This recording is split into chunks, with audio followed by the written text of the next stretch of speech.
అప్పుడేగా తను మా అన్నయ్య దూరమైన బాధ నుంచి త్వరగా కోలుకుంటుంది. మా ఆది పవిత్ర కలిసి చదువుకున్నారు, మంచి స్నేహితులు. అందుకే చనువుగా నువ్వని మాట్లాడుకుంటారు. పర్లేదు, దాందేముంది. సరే, అది వదిలేయండి. పవిత్ర తరపున మాట్లాడడానికి తాతయ్య నానమ్మ తప్ప ఎవరూ లేరు. వాళ్ళు నోరు తెరిచి అడగలేరు. ఇప్పుడు నేనొచ్చాను. పవిత్ర సర్వస్వం కోల్పోయింది. మేనమామగా తనకు న్యాయం చేయడం నా బాధ్యత. అమ్మాయికి భర్త పోయాడు, తను బతికేదెలాగా?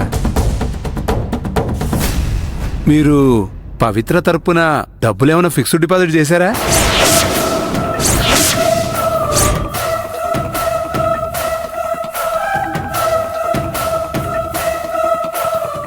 పవిత్ర మా ఇంటి అమ్మాయి. నా కొడుకు చనిపోయాడని తనని పరాయి పిల్లలా చూడాలని మేము అనుకోవట్లేదు. నా కోడల పేరు మీద షేర్స్ ఉన్నాయి. మా అరవింద్ పేరు మీద ఉన్న షేర్స్ అన్నీ తనకే ట్రాన్స్ఫర్ అవుతాయి. మా ఇల్లు కూడా పవిత్రదే, తన బిడ్డదే.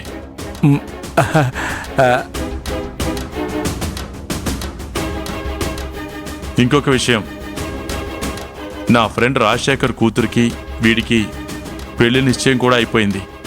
త్వరలోనే పెళ్లి. శుభం. అవును, మీకు కూతురు కూడా ఉన్నట్టుంది.